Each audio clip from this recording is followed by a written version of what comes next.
There you see that Ken Schrader starts in 41st position, taking a provisional to get in. There's a tire story here this afternoon. Jerry has that. Exactly, Bob. You know, not much changes between February and July here at Daytona, except the temperature here outside. It's about 25 degrees warmer than it was in February. The plates are still 7/8 of an inch. The spoiler still at 40 degrees. But the tires, the big story this week. Goodyear said the drivers complained last July they had a push. The cars were too tight.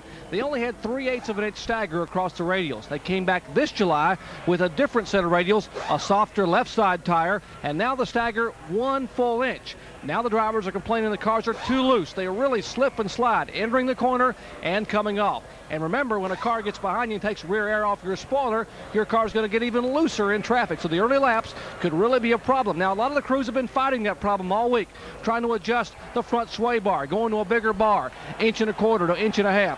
The right front springs, huge right front springs in the car, trying to adjust that car to get it to handle. But the early laps could be very exciting because of some very slippery racing conditions because of the heat and that 1 inch stagger causing the cars to be quite loose. Bob? And Jerry, as this race goes on and the racetrack, the heat causes it to get slicker and those tires heat up that much more, it will cause them to slide around on the racetrack. Now this could work to Dale Earnhardt's advantage.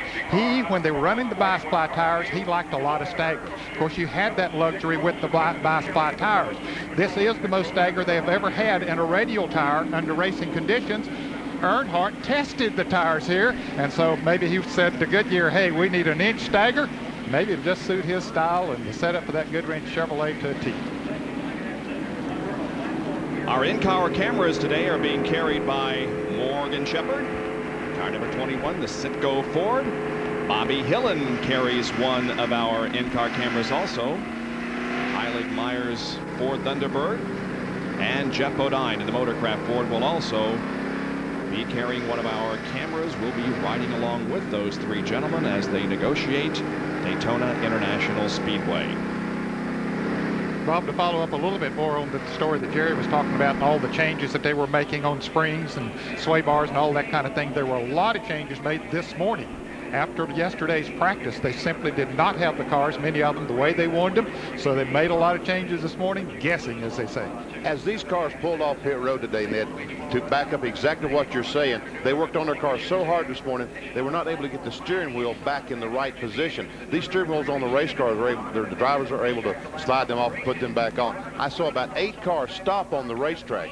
And you wonder, why do they stop? They're getting the steering wheel lined up in the right position so they know where the wheels are straight ahead. But that many cars stopped to get the steering wheel back in position. That means they've all worked on the car this morning, made toe-in adjustments, made all kinds of adjustments, and still trying to get the car adjusted even as the race starts. And talking about the steering wheel as the car is coming into turn 3 over there, Harry Gant told me last night that they had some telemetry on the car in testing here, and he said it surprised him to look down. He could see the miles per hour that the car was running. He said every time he, even on the straightaway, turned the steering wheel just a little bit, that the speedometer would go down 1 mile an hour. He said, so that learned me that I got to keep that steering wheel as straight as possible. Wow, that's impressive. 1 mile per hour, just barely turning the wheel. Well, the field is all lined up and ready to go. The pace car is pulling off of the racetrack, soon will. The crowd on its feet, huge crowd in the hot and humid sunshine here at Daytona. Now the pace car is off the track and the field is being led down by Ernie Irvan. And we should be getting a start to this 400-mile race. There it is, we're underway.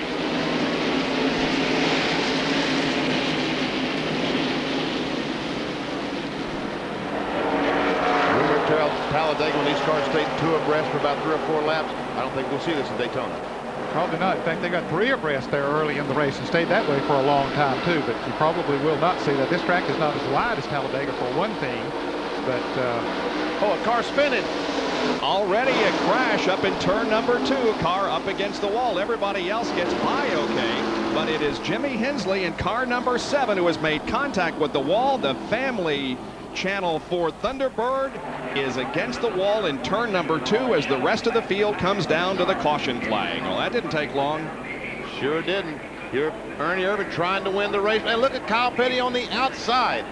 Dale Earnhardt trying to beat Kyle Petty to the line here, and he might just do it. In fact, he did. They come across Irvan, Earnhardt, and Petty, and they are slowed already. The pace car is on the track in turn number 1. And the Jimmy Hensley car is still in turn number 2. What a tough break for him. Just on the first lap, didn't even get the first lap completed. Let's see if we can take a look. It's a white car. There you see they look like they're trying to go 3 abreast. Hensley down on the inside, and it looked like the car just broke loose with him, didn't it? Maybe the air was taken off the spoiler. I really don't know. Jeff Gordon just barely misses Hensley as he goes by. And look at these other cars down on the apron of the racetrack. Fortunately, all was able to get by because Hensley started up front. He started in 19th spot. Looked like he just got down too low, maybe got on the apron of the racetrack, and it got out from under him. Well, that's only the second time for the Family Channel sponsoring this car, and it looks like it's going to be an early out for Jimmy Hensley. The tow truck is there. The field is reduced in speed, and we are under caution for the first time here in the Pepsi 400 at Daytona. Back with more of our live coverage after this.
One, two, 1, 2. Hello.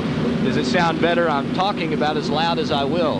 All right. 1, 2, 1, 2, 1, 2. Hello.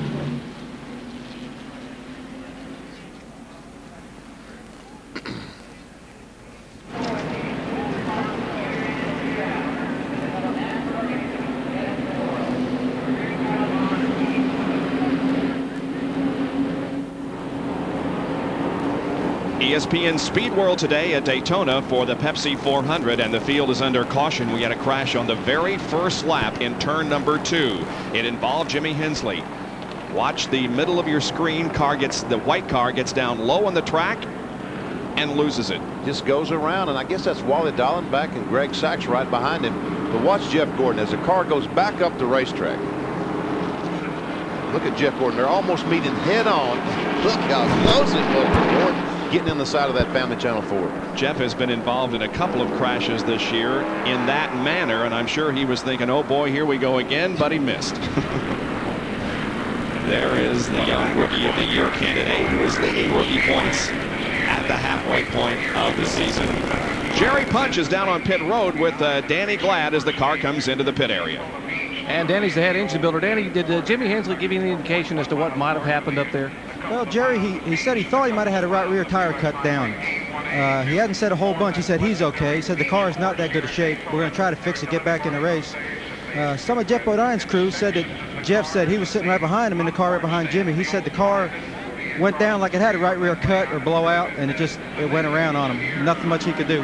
We'll let you go, Danny. Thanks a lot. All right, thanks a lot, Jerry. They're going to hustle back and try to get the Family Channel Ford back out on the racetrack here as we are under caution in the early laps. The Pepsi 400 at Daytona International Speedway.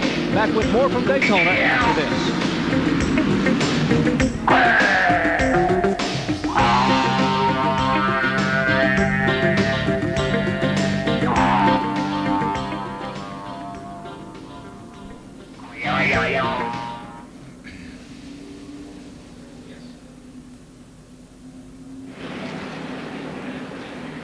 Have anything in the 15 in car? I